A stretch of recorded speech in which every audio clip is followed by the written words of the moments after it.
Crime alert, जुर्म के खिलाफ आवाज।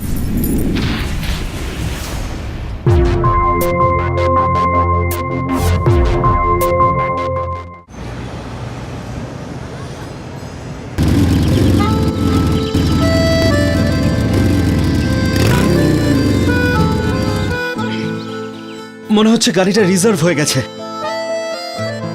ও রাহুল, একটু দাঁড়াই না এখানে।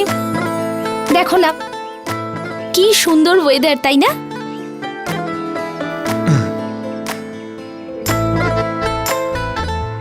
প্রিয়া, হ্যাঁ, আমার উপরে ভরসা রাখার জন্য থ্যাংক ইউ। তুমি আমার জন্য সবাইকে ছেড়ে এসেছো। আমি কথা দিলাম যে তোমার জীবনে কোনো দুঃখ আসতে দেব না। রাহুল, তুমি আমার জীবনে আসায় আমার জীবনটা একেবারে পাল্টে গেছে। থ্যাংক ইউ তো আমার বলা উচিত। সেই জন্যই কথায় বলে যেটা হচ্ছে ভালোর জন্যই হচ্ছে। ঠিকই বলেছো তুমি।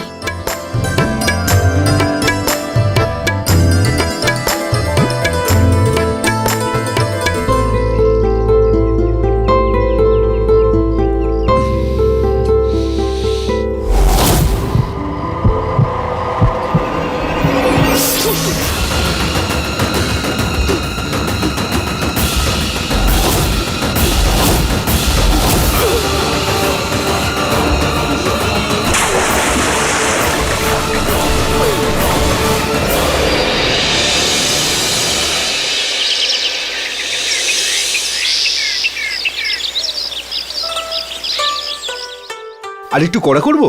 হ্যাঁ, যতক্ষণ না কাপড়ের মধ্যে পুরো রংটা লেগে যাচ্ছে তার আগে তুলে নিও না। হ্যাঁ, ঘোরাতে থাকো।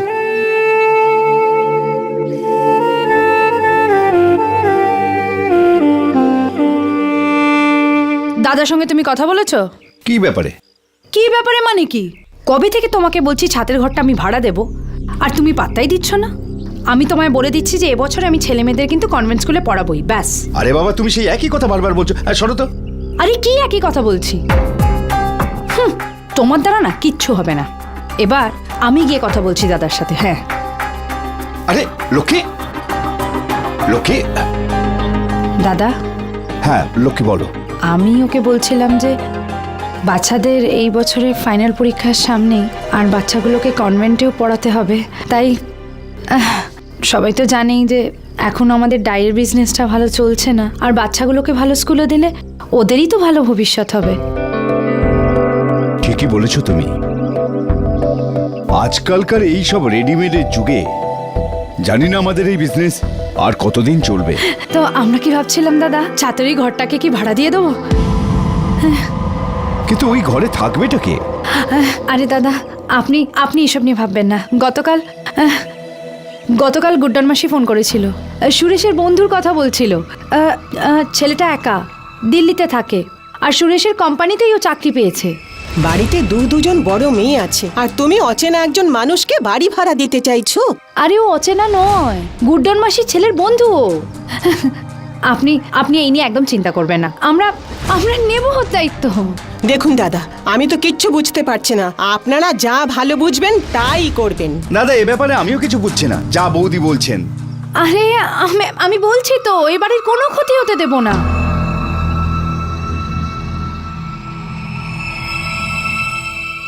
ঠিক আছে, এখন তো টাকা পয়সার কোনো জোগাড় হচ্ছে না, ভাড়া দিয়ে দাও ওই ঘরটা।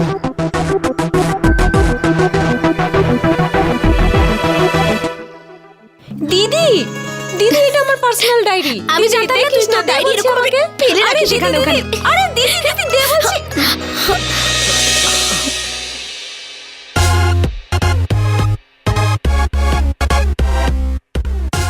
আসতেই বেচারাকে ধাক্কা দিয়ে দিলি। না, কোনো ব্যাপার না, ঠিক আছে।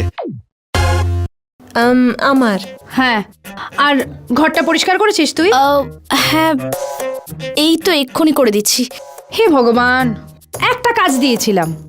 হ্যাঁ, এই ঝুলোঝুলির মধ্যে কি করে মনে থাকবে? একটা কাজও ঠিক মতো হয় না তোদের দ্বারা। আর তুই যা গিয়ে চুপচাপ পড়াশোনা কর। যখনই দেখো তখনই হ্যাঁ হ্যাঁ হ্যাঁ হ্যাঁ করে ঘুরে বেড়াচ্ছে। আচ্ছা তুমি না ওপরে যাও, তোমার ঘরটা ওপরে, আমি এক্ষুনি চা পাঠাচ্ছি। চল। দিদি এদিকে আয়। দিদি ওকে দেখতে একদম হিরোর মতো না? আমার জন্য ওর সাথে কথা বল না প্লিজ প্লিজ প্লিজ প্লিজ। হ্যাঁ হ্যাঁ, সেটাই তো, তোর জন্যই তো রাজপুত্র এসেছে এখানে। যা যা ভেতরে গিয়ে নিজের কাজ কর, আর আমাকেও কাজ করতে দে। আসুন, এটাই হলো আপনার রুম। আপনি একটু বাইরে ওয়েট করুন, কাকিমা হয়তো চা নিয়ে এক্ষুনি চলে আসবেন। ততক্ষণে আমি রুমটা পরিষ্কার করছি। আরে কি কথা বলছেন আপনি? আমিও এই কাজে আপনাকে একটু হেল্প করে দিই, আপনার টাইমও বেঁচে যাবে, আর এমনিতেও এটা তো আমারই রুম, আমিই তো থাকবো। দিন, আমাকে দিন। ঠিক আছে, আপনি আমাকে এই বেডশিটটা পাততে একটু হেল্প করুন। ঠিক আছে ঠিক আছে।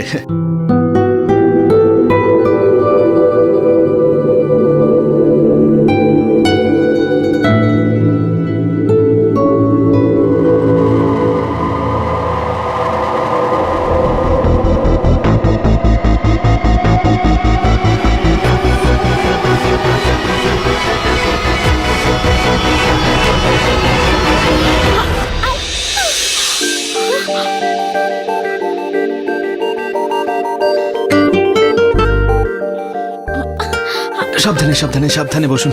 কই দেখি দেখি, আমি এটা ঠিক করতে পারি। হাতটা মুঠো করুন, হাতটা মুখের মধ্যে রাখুন। হ্যাঁ, ব্যাস ব্যাস ব্যাস, হয়ে যাবে। আসুন, হেঁটে দেখুন। আসুন আসুন আসুন, দিন, হাতটা দিন।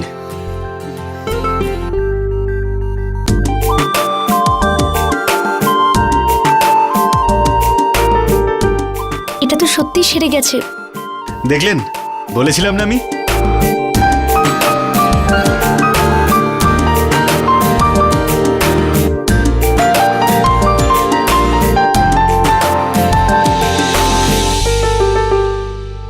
কতদিন ধরে খুঁজছিলাম এটা, আর আমি আজকে এসে গেছি আমি।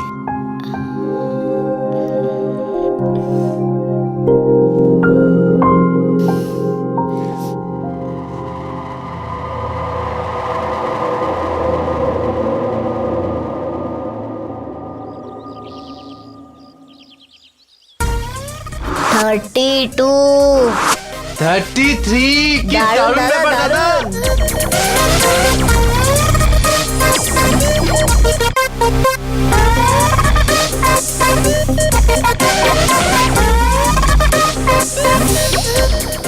তোর এখান থেকে দেখার কি দরকার রে? এ তো তোর বাড়ির সম্পত্তি, যখন চাস দেখে নিস। আরে তুই চুপ কর। কেন? এখান থেকে ঝাড়ি মেরে যে মজা, সেটা কি থোড়ি বাড়িতে হয় নাকি? তাই চুপ করে থেকে মন দিয়ে দেখ কি কি করে। কি ব্যাপার দাদা, দারুণ হচ্ছে। তোরা দুজন এখানে? আমি কবে থেকে বলছি। তোদের দুজনের খাবার নিচে আছে, যা গিয়ে খেয়ে নে, ঠান্ডা হয়ে যাবে। এই খাবারটা আমি ওনার জন্য এনেছি। চল।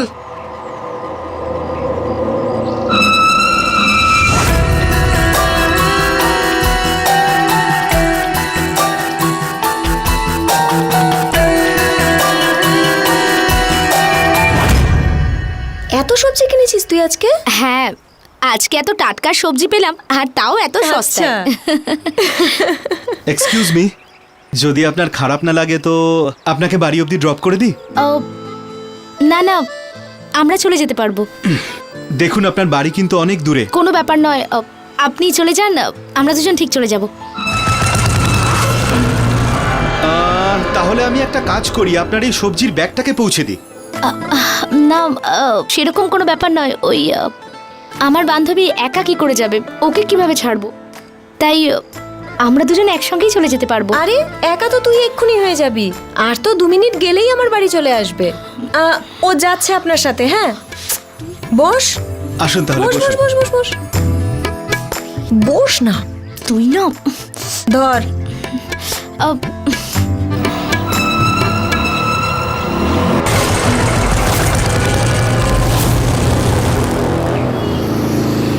আরে ওই দেখ, ওই যে স্পিডে বাইক চালিয়ে আসছে আমাদের দিকে, ও আমাদের ভাড়াটে। কি বলছিস তুই? হ্যাঁ রে, ও সত্যি সত্যি তোদের ভাড়াটে? সত্যি বলছি। আরে এটা তো প্রিয়া দিদি। আরে প্রীতি, এটা কি ব্যাপার? চুপ কর না, একটা ছেলে একটা মেয়ে বাইকে বসলেই কি ওদের মধ্যে কিছু আছে সেটা ধরে নিতে হবে? চল, প্রচুর হোমওয়ার্ক বাকি রয়েছে, আমি বাড়ি যাচ্ছি, ঠিক Okay, আছে? ওকে চল বাই। ব্যাস এখানেই দাঁড় করান আপনি।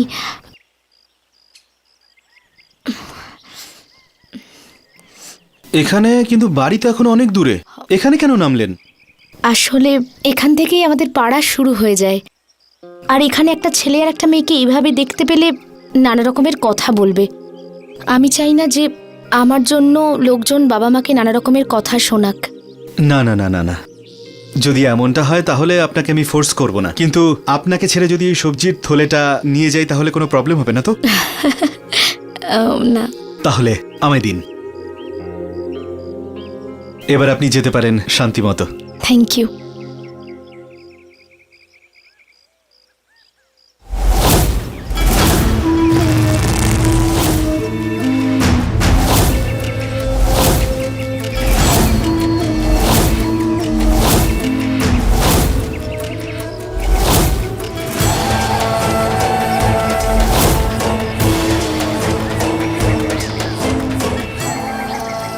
আরে আমরা বাড়ি পৌঁছে দিচ্ছি।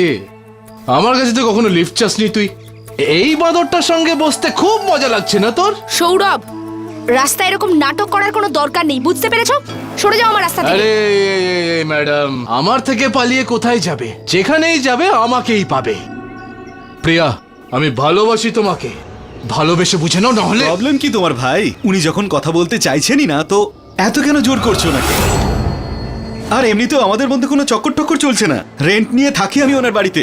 শোন রে, ভাড়াটে তুই না, তাহলে ভাড়াটে হয়েই থাকো, বুঝেছো তো? বেশি হিরো হওয়ার চেষ্টা করো না। এটা কি অসভ্যতামি হচ্ছে সৌরভ? অভদ্রতামি? কিসের অভদ্রতামি? আর এই যে নিয়ে যাচ্ছ নিয়ে আসছো, সার্ভিসটা বন্ধ করো, বুঝেছো তো? পুরো শিবপুরি এটা জানে যে আমি প্রিয়াকে কতটা ভালোবাসি।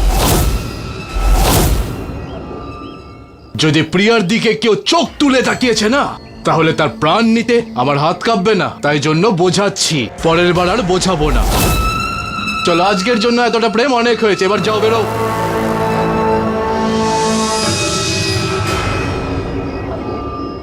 দিদি দিদি দিদি কোথায়? দিদি দিদি দিদি, আমি দেখলাম তোদের দুজনকে বাইকে। আসতে বল, কি বলছিস তুই? আমার বন্ধুরাও জিজ্ঞেস করছিল, ও তোর বয়ফ্রেন্ড হয় নাকি রে? তুই চুপ কর তো, মার খাবি নাকি? যা মুখে আসছে বলছিস, পুরো পাগলি। দিদি কি হ্যান্ডসাম আর কত সুন্দর দেখতে। দিদি ওকে বয়ফ্রেন্ড করে নে না। দিদি দিদি একটুখানি বল, একটু বল। মুখ বন্ধ কি করে হলো? থাক। হঠাৎ একদম কথা বলবি না। বল না আমাকে, বল না। মা প্রীতি, গল্প টল্প হয়ে গেলে পড়তে বসো। বাবা তুমিও না, এই তো ক্লাস করে ফিরলাম, আর তুমি একটু শ্বাসও নিতে দাও না আমাকে। মা, সামনে তোমার পরীক্ষা, এইটাই তোমার শেষ পরীক্ষা। এইবার যদি ফেল করে যাও না, একটা বছর নষ্ট হয়ে যাবে। দাদা, আমি ওই বলছিলাম যে ওই যে আমাদের ওপরে ভাড়াটে থাকে না, রাহুল, ও তো ওই হিসাবপত্রেরই কাজ করে। আচ্ছা, ওই তো চলে এসছে। রাহুল, আমি বলছিলাম যে আমাদের এই ছুটকি না, ও গণিতে একেবারে কাঁচা, তাই কাজ থেকে ফেরার পর ওকে একটু গণিতটা দেখিয়ে দেবে। মানে ফিজের কথা তুমি চিন্তা করো না, যা লাগবে তোমায় দিয়ে দেবো। না না, ফিজের কোনো ব্যাপার না। কথাটা হলো যে আমি খুব কঠোর টিচার। প্রশ্ন এটাই যে ও পড়তে পারবে তো? হ্যাঁ, কেন করবো না? আপনি যা বলবেন, যেভাবে বলবেন সেভাবেই করব। তুমি ম্যাথসের রিভিশন করে রাখো, আমি ফিরে এসে তোমাকে পড়াবো, ঠিক আছে? চলো, বাই।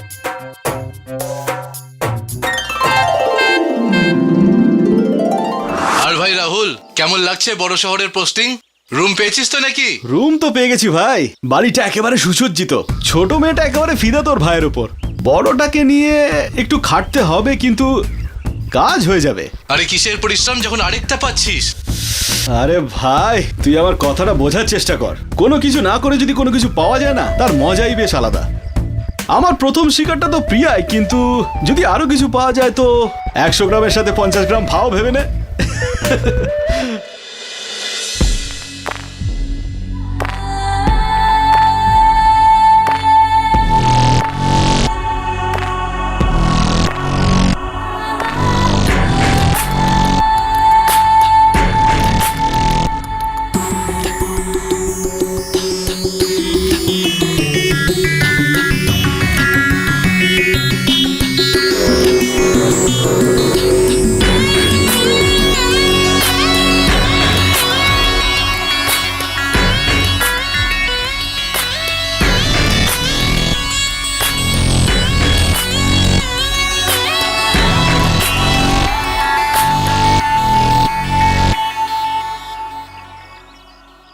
কাকাবাবু, হ্যাঁ বাবা। এই নিন এই মাসের রেন্ট। বাবা, ছোট শহরের ভাড়াটেদের কাছে টাকা চাইতে 3 মাস ধরে হাতজোড় করতে হয়, আর তুমি 1 তারিখের মধ্যে দিয়ে আমাকে একেবারে চমকে দিয়েছো। আসলে কি কাকাবাবু, সময়ের আগে যদি কাজটা হয়ে যায় তাহলে কোনো টেনশন থাকে না। দিদি, কাকা, রাহুল, মা বাবা কোথায়? দিদি, আরে কি হয়েছে? কি এরকম করছিস কেন? আরে আমার মিষ্টি দিদি, জানিস আমি সব সাবজেক্টে ফার্স্ট ক্লাস পেয়ে পাশ করেছি। আচ্ছা দেখা তোমায়। আরে বাহ, থ্যাংক ইউ রাহুল, তোমার জন্য আমি সব সাবজেক্টে ভালো নাম্বার পেয়ে পাশ করেছি। Thank you so much. আরে দেখো, তুমি পরিশ্রম করে পড়াশুনো করেছো, তাই ভালো রেজাল্ট হয়েছে। কাকাবাবু, আমি যবে থেকে এখানে এসেছি তবে থেকেই আপনার এই ডাইয়ের কাজ দেখছি, তো দেখে এটা আমার খুব ইন্টারেস্টিংও লাগছে। এমনিতে স্যাটারডে সানডে আমার কাজ তেমন থাকে না, তো ভাবলাম যে যদি আপনি পারমিশন দেন তো কিছু শিখে নি। আরে বাবা, জিজ্ঞাসা করার কি আছে, তুমি তো আমাদেরই একজন। একটা কাজ করো, প্রিয়া তোমাকে ভালো করে শিখিয়ে দেবে, রঙের কাজও ভালো জানে। প্রিয়া, তুমি ওকে শিখিয়ে দিও। হ্যাঁ,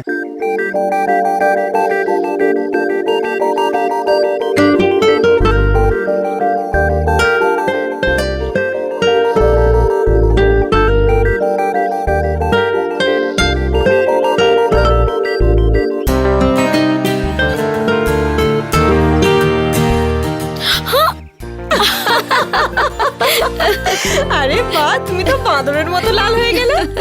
আচ্ছা আমি বাদর, দাঁড়া দেখ আমি তোকে সবুজ মুরগি বানাচ্ছি।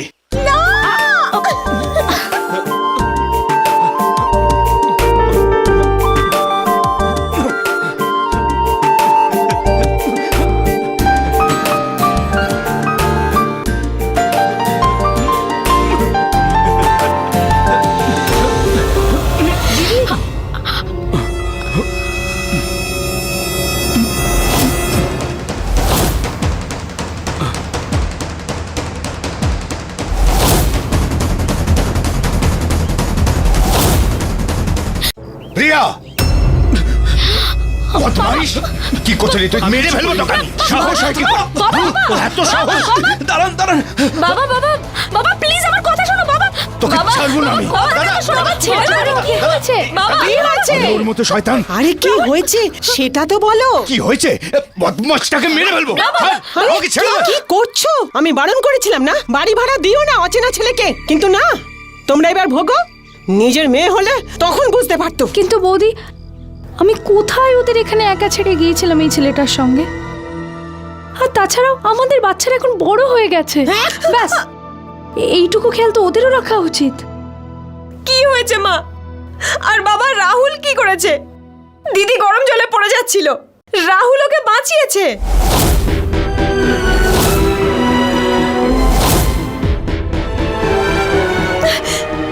বাবা, একবার আমাকে জিজ্ঞেস করে তো দেখতে পারতে।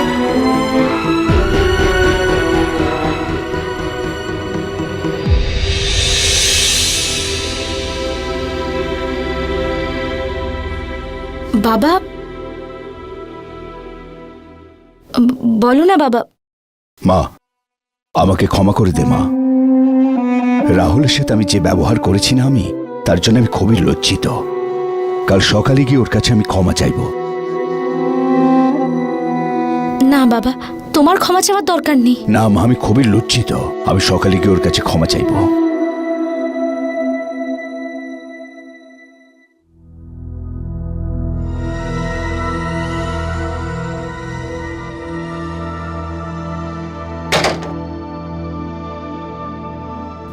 চোর চোর! Rahul, I am sorry.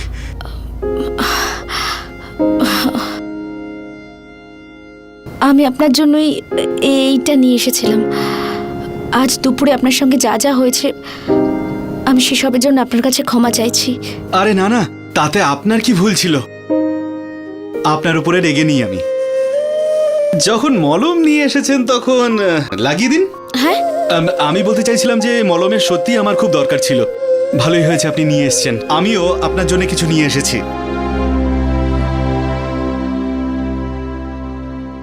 এই চুড়িগুলো, এগুলো আপনার জন্য এনেছি। আমি জানি না যে আপনি এগুলো পছন্দ করবেন কি করবেন না, কিন্তু এগুলো আমি নিজের হাতে আপনাকে পরাতে চাই।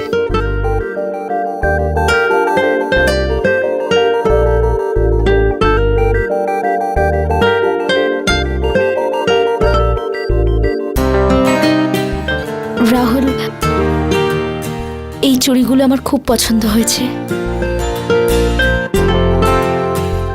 এই এই নিন, লাগিয়ে নেবেন।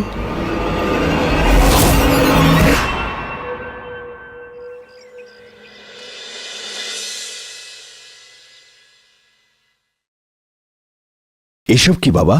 ক্ষমা করে দেবেন আমাকে আঙ্কেল। আমি গতকাল যা করেছি কোনো খারাপ উদ্দেশ্য নিয়ে করিনি।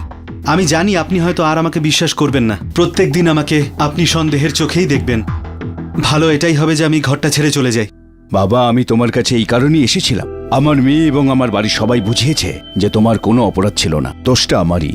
তুমি আমাকে ক্ষমা করে দিও। আঙ্কেল, এভাবে ক্ষমা চাইবেন না। বড়রা ছোটদের কাছে ক্ষমা চায় না। বাবা, আজকে আমার খুব ভয় করছে।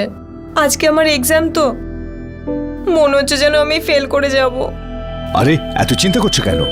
রাহুল আছে না, ও তোমাকে কলেজে ছেড়ে দেবে। চলো, বেস্ট অফ লাক। কথায় বলে যা কিছু চকচক করে সবই সোনা নয়। পান্ডে পরিবার রাহুলকে যতটা বিশ্বাস করছিল, রাহুল কি তার যোগ্য ছিল?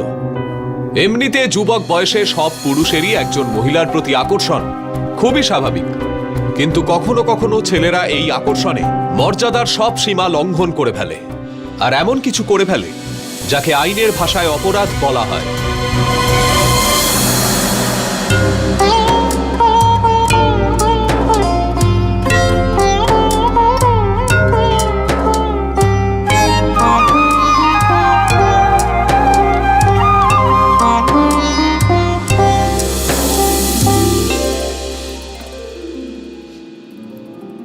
মন জয় করার অনেক কায়দাই জানেন দেখছি। আপনি কিন্তু দেরিতে এসেছেন।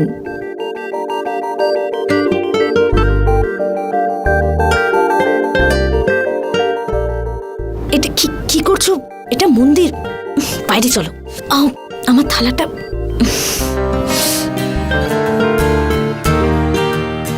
এখন তো বাইরে চলেই এসেছি, এবার তো একটু ভালোবাসতেই পারি না?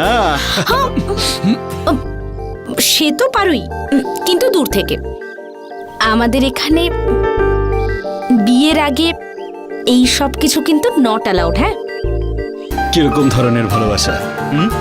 কিরকম ভালোবাসা? আচ্ছা ঠিক আছে, দূর থেকে। ঠিক আছে। এই গাছটা দেখো, এটা কিন্তু কোনো সাধারণ গাছ নয়। হ্যাঁ, এই গাছের একটা মাহাত্ম্য আছে।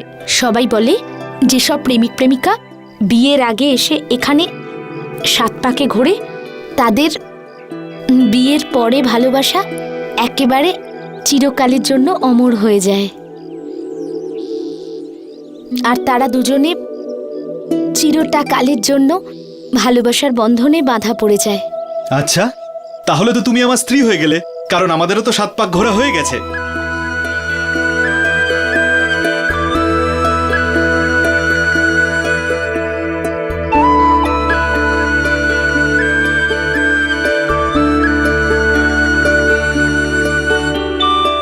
আমি তোমাকে কথা দিলাম যে আমি তোমাকে সবসময় এভাবে যেন ভালোবেসেই যেতে পারি।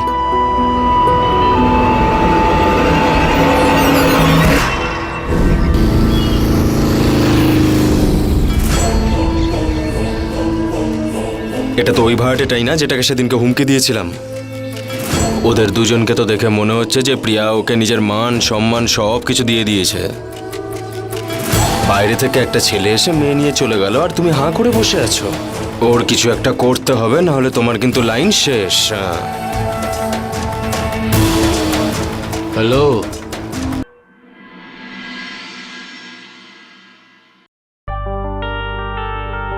আরে আজ তুমি তোমার ভাইভা কেমন হলো? আমার ভাইবা খুব ভালো হয়েছে। আরে তোমার হাতে কি হয়েছে? আরে কিছু না, ওই অল্প একটু কেটে গেছে। বাই দ্য ওয়ে, তুমি আজ খাবার নিয়ে এলে যে? আরে ওই জানো, তুমি দিদি রান্না করছিল, আর আমার ভাইবাও খুব ভালো হয়েছে, তাই তোমাকে ধন্যবাদ জানানোর ছিল। আর তাছাড়াও তোমার জন্যই তো এত দূরে গিয়েছি, তাই সেই জন্য। তোমার নাকের উপরে কি একটা লেগে রয়েছে? না, হ্যাঁ ঠিক এখানে লেগে রয়েছে, দেখো আমি দেখাচ্ছি এক্ষুনি। এই দেখো, এখানেই কিছু একটা লেগে রয়েছে। হ্যাঁ, ওই দেখো।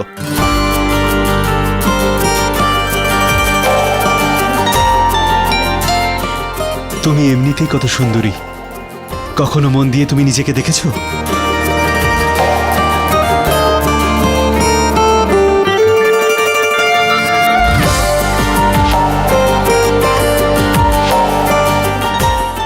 I love you. কোনো ব্যাপার নয়, তোমাকে কিচ্ছু বলতে হবে না। আমি জানি যে আমি তোমার জন্য অনুভব করি, তা তুমি আমার জন্য অনুভব করো না। আই লাভ ইউ টু প্রীতি। আমাকে নিয়ে তুমি যতটা ফিল করো আমি একইভাবে তোমার জন্য ফিল করি, মন থেকে। কিন্তু তুমি তো আমার দিদিকে পছন্দ করো, তাই না? হ্যাঁ, পছন্দ করি, কিন্তু একজন বন্ধুর মতো। তোমাকে যে মন থেকে ভালোবাসি, একদমই মন থেকে।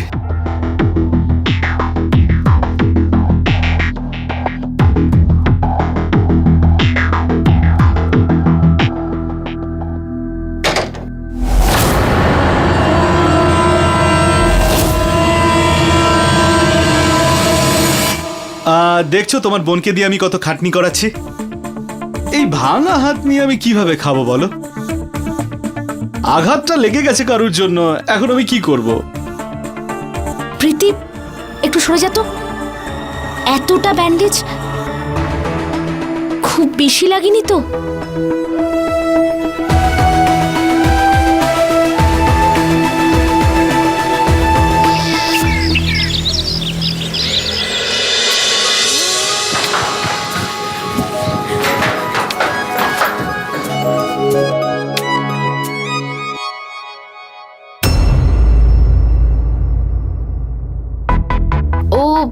আমার বোনের কি হলো? ও কেন তোমার রুমে বারবার যায় বলো তো? শালি আমার ছোট, খেয়াল তো আমাকে রাখতেই হবে ওর। কোনো এক্সাম নেই, টিউশনও নেই, পড়াশোনা নেই, তো কি করবে বলো? এমনিতে দেখতে গেলে কাছে তো অন্য কারোর আসা উচিত। কি করছো, পাগল নাকি? কি করছো, ছাড়ো।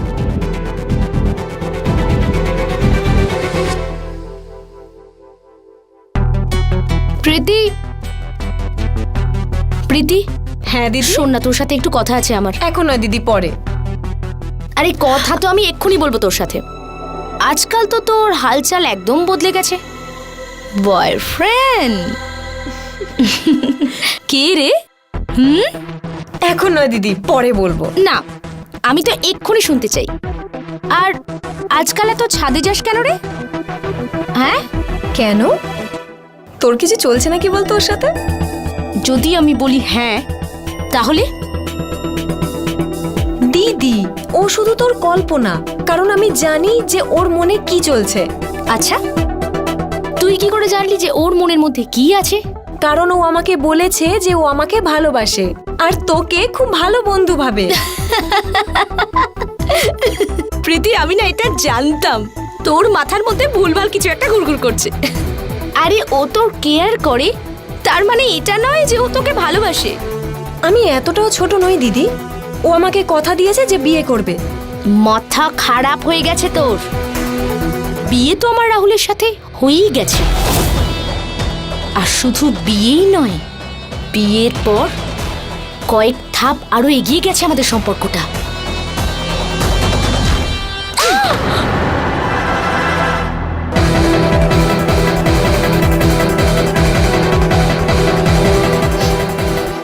আরে এই এই দাঁড়াও দাঁড়াও দাঁড়াও, কি করছো তোমরা? বৌদি, হ্যাঁ দাদা। দেখো কি করছে দুজনে। কি হয়েছে? কেন তোরা দুজন ঝগড়া করছিস? আরে কেউ তো কিছু বলবি যে কি হয়েছে? ওকেই জিজ্ঞাসা করো মা, ও কি অসভ্যতামি করেছে।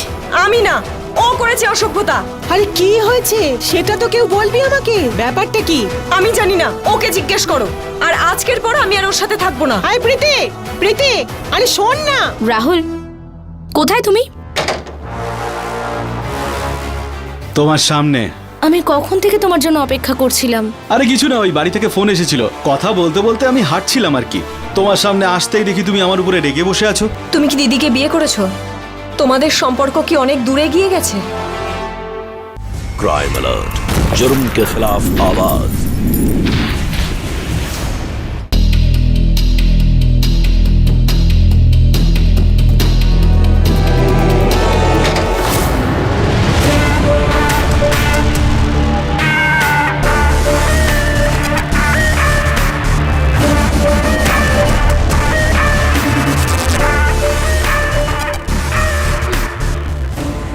কি হয়েছে? তুমি কি দিদিকে বিয়ে করেছো?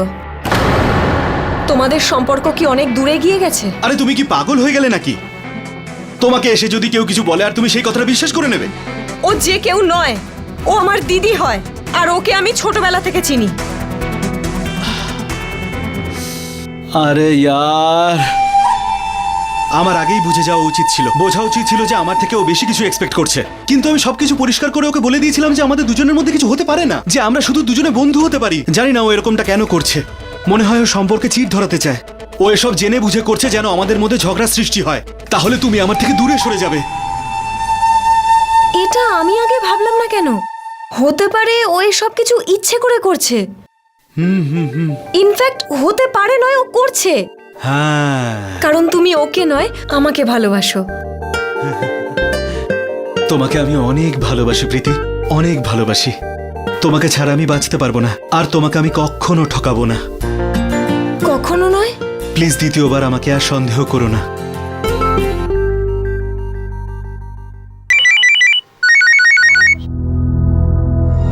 আরে আমার এই অফিসের লোকগুলো না, এটা আমার অফিস থেকে ফোন এসেছে।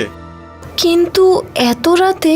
আরে এই ক্লায়েন্ট হচ্ছে আমার আমেরিকার। আর একটু থাকো না প্লিজ। একদম ওয়েট করতে পারবো না, এই ফোনটা আমাকে ধরতেই হবে, খুব ইম্পর্টেন্ট এটা। তাড়াতাড়ি ফিরো। নিজের খেয়াল রেখো। রাহুল, কোথায় তুমি? তোমার সামনে।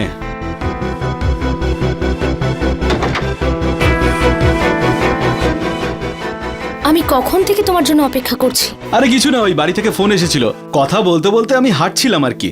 তোমার সামনে আসতেই দেখি তুমি আমার উপরে রেগে বসে আছো। কি করি? ওর সাথে দেখা করতে যাব? কিন্তু ও যদি আমার জন্য ডিস্টার্ব ফিল করে, তাতে কি হয়েছে? যদি ডিস্টার্ব হয় তাহলে ও কাজ করবে আর আমি ওকে বসে বসে দেখব।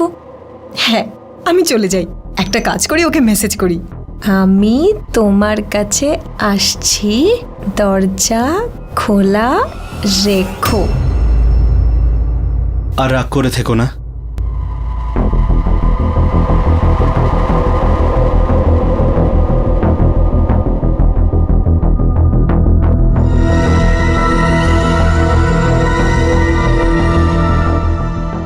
আরে ছাড়ো ছাড়ো আমায়।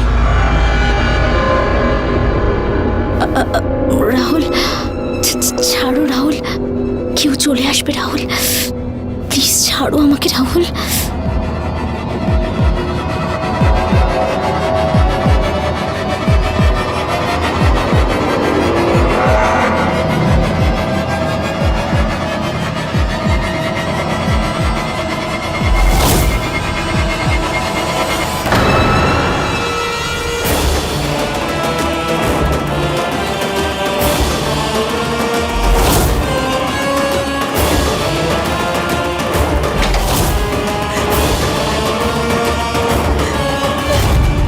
বিয়ে তো আমার রাহুলের সঙ্গে হয়েই গেছে।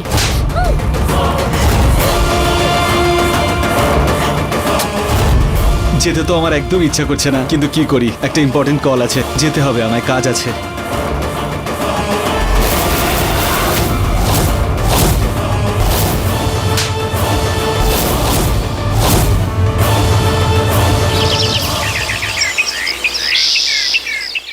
মা প্রীতি, এখনো তুই রেগে আছিস?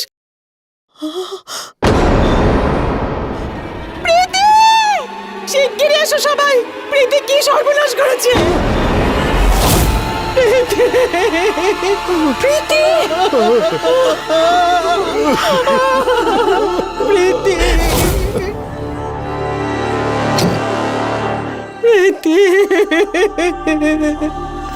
আমার সোনা। তোমাদের দুজনের সম্পর্ক তো বেশ ভালো ছিল, ও খুব ভালোবাসতো তোমাকে, কিন্তু কাল হঠাৎ এমন কি হলো যে ও তোমার গায়ে হাত তুললো? ঝগড়া ওই জামা কাপড় নিয়ে হয়েছিল। আমি তো শুধু ওকে আমার ড্রেসগুলো পরতে বারণ করেছিলাম, আর তারপর তো আমাদের রুমের স্পেস নিয়ে আমাদের মধ্যে ঝগড়া হয়েছিল। এর আগে প্রীতি কখনো আমার গায়ে হাত তোলেনি। আমি তো এটা বুঝতে পারছি না যে এমন কি হয়ে গেল যে প্রীতিকে রুমটাই চেঞ্জ করতে হলো। প্রীতির কোনো বয়ফ্রেন্ড কিংবা কোনো বন্ধু যে ওকে ভালোবাসতো? এরকম কিছু আমি জানি না। ঠিক আছে, প্রীতির ঘর কোনটা?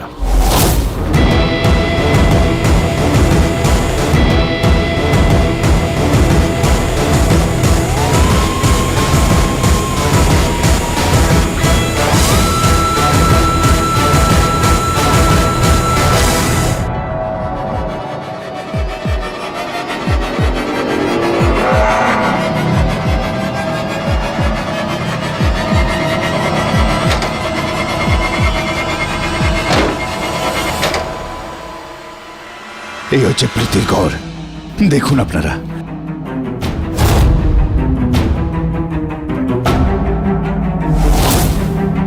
কোনো সুইসাইড নোট পেয়েছেন আপনারা? কিছু বলেনি আমরা। রঞ্জিত স্যার, ঘরটা তল্লাশি নাও আর দেখো কোনো সূত্র যেন চোখে এড়িয়ে না যায়। স্যার, একটা ব্যাপার কিছুতেই বুঝতে পারছি না যে প্রীতির আত্মহত্যার পিছনে আসল কারণটা কি। রঞ্জিত, পরিবারের লোকেরা কিন্তু পুলিশকে সব সত্যি কথা বলছে না, সেই কারণেই প্রীতির মৃত্যুর কারণটা আমরা ধরতে পারছি না। বডিটাকে পোস্টমর্টেমে পাঠাও আর চারপাশটায় ভালো করে খেয়াল রেখো। স্যার,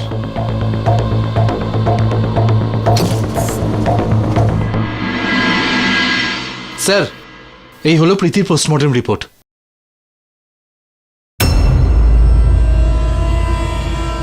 এটা কি করে হতে পারে? পোস্টমর্টেমের রিপোর্ট এসে গেছে। আপনারা প্রত্যেকেই হয় কিছু লুকোচ্ছেন নইলে মিথ্যে কথা বলছেন। পোস্টমর্টেমের রিপোর্ট অনুসারে প্রীতির মৃত্যুর কয়েক ঘন্টা আগে ওর সঙ্গে শারীরিক সম্পর্ক করা হয়েছিল।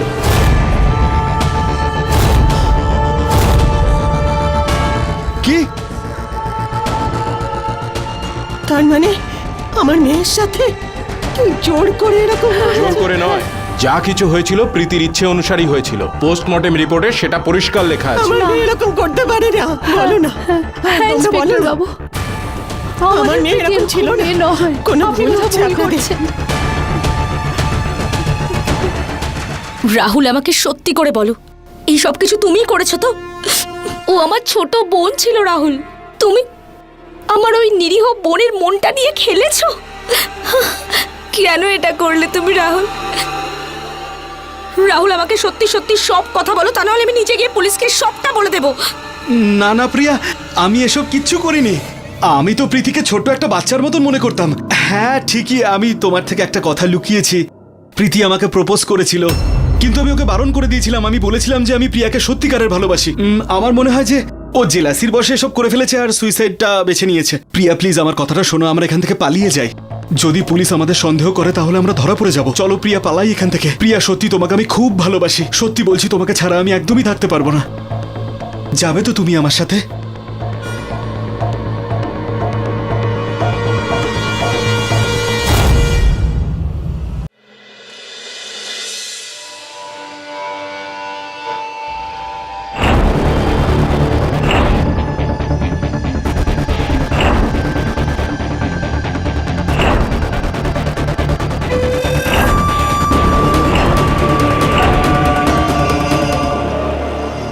পান্ডেবাবু, আপনি হঠাৎ ফোন করলেন কেন? আমার বড় মেয়ে প্রিয়াকে কোথাও খুঁজে পাচ্ছি না, আর ওই রাহুলকেও খুঁজে পাচ্ছি না। রাহুল? রাহুলকে? ও হলো আমাদের ভাড়াটে। কবে থেকে ছিল? গত 3 মাস ধরে এখানে আছে ও। পান্ডেবাবু, গত 3 মাস ধরে ও আপনাদের ভাড়াটে ছিল আর আপনি সেই কথাটা আমাদের জানাননি? স্যার, আমার ভুল হয়ে গেছে যে আপনাদের জানাইনি। আপনি এটা কি করে বুঝলেন যে প্রিয়া রাহুলের সঙ্গেই পালিয়েছে? স্যার, ওর ঘরটা আমি তল্লাশি করেছি কিন্তু কিচ্ছু পাইনি। পেয়েছি শুধু এই মোবাইলটা, যাতে ওই সিমটাও নেই। স্যার দেখুন স্যার। রাহুলের কোনো নাম্বার? স্যার, আমার কাছে কোনো নাম্বার নেই, আবার অফিসের নাম্বারও নেই। স্যার, এর অফিসেও কাজ করে, এর কাছে নিশ্চয়ই কোনো নাম্বার আছে। রঞ্জিত, স্যার, রাহুলের অফিস থেকে জানতে পারা গেছে যে গত 2-3 দিন অফিসেই যায়নি। স্যার, যাই হোক না কেন, প্রীতি সুইসাইড আর রাহুল আর প্রিয়ার নিরুদ্দেশের পিছনে কোনো কানেকশন তো নিশ্চয়ই আছে। এখনো পর্যন্ত পাওয়া ইনফরমেশন অনুযায়ী এটাই মনে হচ্ছে যে প্রিয়া রাহুলের সঙ্গেই গেছে। কিন্তু স্যার, রাহুলের লোকেশন এখনো ট্রেস করা যায়নি।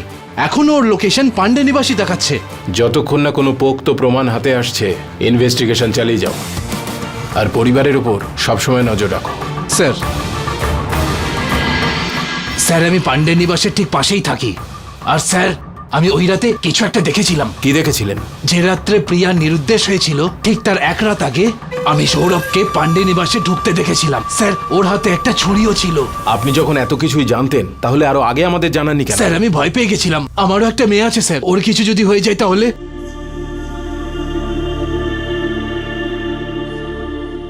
যেদিন প্রিয়া বাড়ি থেকে নিখোঁজ হয়েছিল সেদিন পান্ডে নিবাসে কি করতে গেছিলে তুমি? স্যার, আমি কেন যাব পান্ডে নিবাস? ওই দিন তোমার বন্ধুর বার্থডে ছিল, আমি ওইখানেই গেছিলাম। আর স্যার, আপনার যদি বিশ্বাস না হয় তাহলে এই দেখুন, বার্থডে পার্টির ফটোগুলো দেখুন স্যার। এই দেখুন স্যার। এর বন্ধুদের জিজ্ঞাসাবাদ করো। ঠিক আছে, যাও তুমি। ওকে। আর শোনো, যতক্ষণ না এই কেসটা সলভ হচ্ছে শহর ছেড়ে কোথাও যাবে না। যে কোনো দিন যে কোনো মুহূর্তে তোমাকে ডাকা হতে পারে। যাও। ঠিক আছে।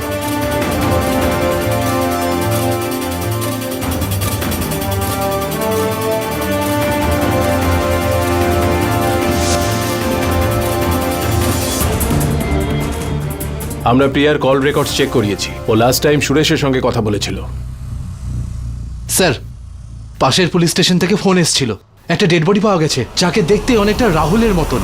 ওর মৃত্যু জলে ডোবার কারণে হয়েছে, কিন্তু ওর শ্বাস বন্ধ হওয়ার আগে ওর শরীরে অনেকবার ছুরি দিয়ে আঘাত করা হয়েছে। ছুরি দিয়ে আঘাত? আমি সৌরভকে পান্ডে নিবাসে ঢুকতে দেখেছিলাম স্যার, ওর হাতে একটা ছুরিও ছিল। রঞ্জিত, স্যার। যেখানেই থাকুক, যে অবস্থায় থাকুক, ওই সৌরভকে তুলে নিয়ে এসো। স্যার। রাহুল যখন ভাড়াটে হয়ে এ বাড়িতে এসেছিল তখন হয়তো ও স্বপ্নেও ভাবেনি যে ও এত কম দিন থাকতে পারবে এই বাড়িতে। যে কোনো অপরাধীর কাছে এটা খুব সহজ হয়ে যায়।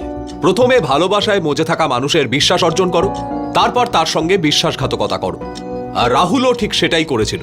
ও দুই বোনের অনুভূতির সঙ্গে ছেলে খেলা করেছিল, তাদের দুঃখ দিয়েছিল, যে কারণে প্রীতি আত্মহত্যা করতে বাধ্য হলো আর রাহুল নিজেও নিজের প্রাণটা হারালো। রাহুল নিজেকে প্রয়োজনের থেকে বেশি বুদ্ধিমান মনে করত। ওর এই চালাকি কি ওর মৃত্যুর কারণ হয়ে উঠল, নাকি ওর মৃত্যুর পেছনে অন্য কোনো রহস্য লুকিয়েছিল যার হদিশ পুলিশ এখনো করে উঠতে পারেনি? আমি সত্যি কথা বলছি, আপনি আমার কথা বিশ্বাস করছেন না কেন? এই, সত্যি কথা বলছিস? হ্যাঁ, সত্যি বল, নইলে অনেক রাস্তা জানা আছে সত্যিটা বলানোর, বুঝেছিস? স্যার বলছি, আমি স্যার ওই পান্ডে নিবাস গেছিলাম। আমি রাহুলকে প্রাণে মারার উদ্দেশ্যে গেছিলাম, কিন্তু যেই আমি রাহুলের ঘরে ঢুকলাম, ঢুকেই দেখলাম রাহুল তো ওখানে ছিলই না, আর ওর জিনিসপত্র ছিল না। স্যার, জিনিসপত্র ছিল না? তুই ভালো কথাই বলবি না? না, যদি আমাকে মিথ্যে কথাই বলতে হতো তাহলে আমি এসব আপনাকে বলছি কেন?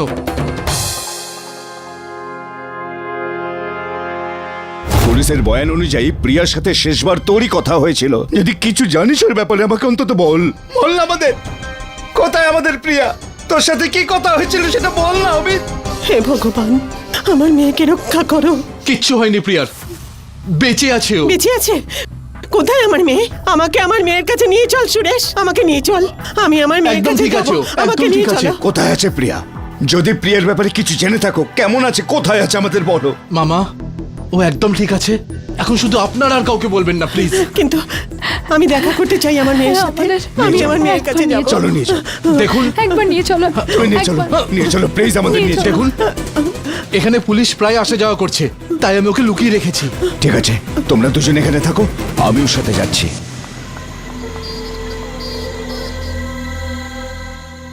মা। আরে বাবা, ওনারা এখানে? মা, আমি এনাদেরকে বলে দিয়েছি যে প্রিয়া এখানেই আছে। কিন্তু বাবা, কোথাও কোনো সমস্যা? না মা। প্রিয়া কোথায়? দাদা, প্রিয়া একদম ঠিক আছে। প্রিয়া মা। প্রিয়া?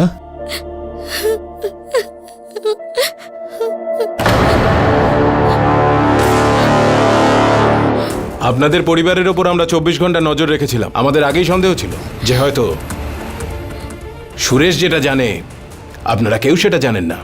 আর তুমি এত বড় একটা ঘটনা ঘটার পরে বাড়ি থেকে পালালে কেন? আর এখানে কেন লুকিয়ে বসে আছো? কারণ আমি রাহুলকে মেরে ফেলেছি।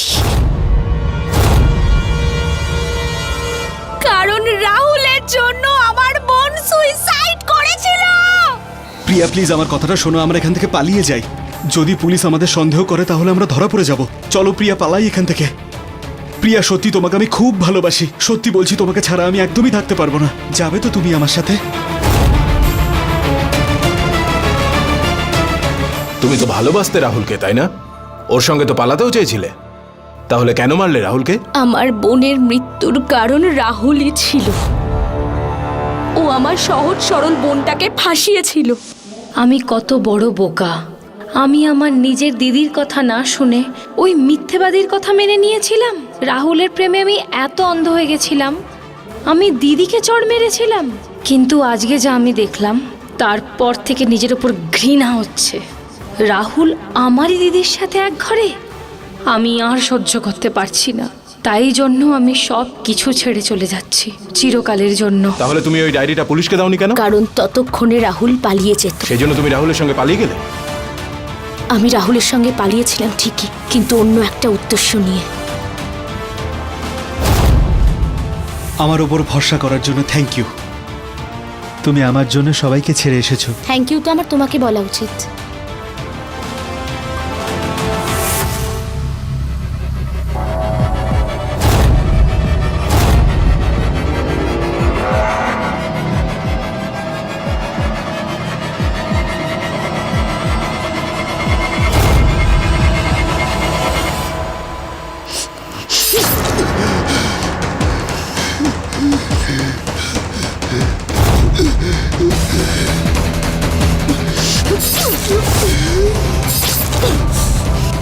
কি ভেবেছিলে তুমি না বললে কেউ কোনোদিন কিচ্ছু জানতে পারবে না? তোমার জন্য আমাদের প্রীতি সারা জীবনের মতো আমাদের ছেড়ে চলে গেছে, আর তুমি ভেবেছিলে তুমি একটা নতুন জীবন শুরু করবে।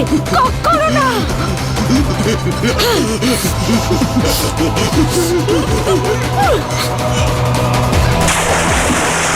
আমি মানছি যে রাহুল অন্যায় করেছিল, কিন্তু তোমার এই ভুলের জন্য তোমাকে সারা জীবন জেলের ভিতরে কাটাতে হবে। যদি তুমি আমাদের কাছে আসতে তাহলে রাহুল আজকে জেলে থাকতো, তুমি নও। তোমার মা বাবা তোমাকে পাশে পেতেন, এভাবে একা হয়ে যেতেন না।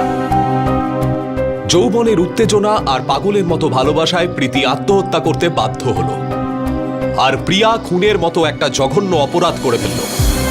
যদি প্রীতি নিজেকে শেষ করে না দিয়ে নিজের পরিবারের লোকেদের, নিজের বড় বোনকে বিশ্বাস করে শান্তিপূর্ণভাবে যদি রাহুলের সব শয়তানির কথা বলে দিত, তাহলে আজ একটা পরিবার ধ্বংস হওয়ার হাত থেকে বেঁচে যেত। মা বাবাকে নিজেদের যুবতী মেয়েকে হারাতে হতো না। বন্ধুরা, একটা কথা সবসময় মনে রাখবেন, মা বাবার থেকে ভালো বন্ধু কেউ হতে পারে না। তারা আমাদের থেকে বড়, তাই জীবনের অভিজ্ঞতাও তাদের আমাদের থেকে বেশি, আর তারা সবসময় আমাদের সঠিক পথই দেখাবেন। তাই নিজেদের মনের কথা তাদের সঙ্গে শেয়ার করতে কখনো দ্বিধা করবেন না। আর তার সঙ্গেই এই নিরীহ চেহারার পেছনে লুকিয়ে থাকা অপরাধীদের থেকে অ্যালার্ট থাকুন। এর সঙ্গেই আমি গিরিশ চ্যান ক্রাইম অ্যালার্টের এই এপিসোডে আপনাদের থেকে বিদায় নিচ্ছি। ততক্ষণ be alert, be safe. Crime alert, অন্যায়ের বিরুদ্ধে সোচ্চার।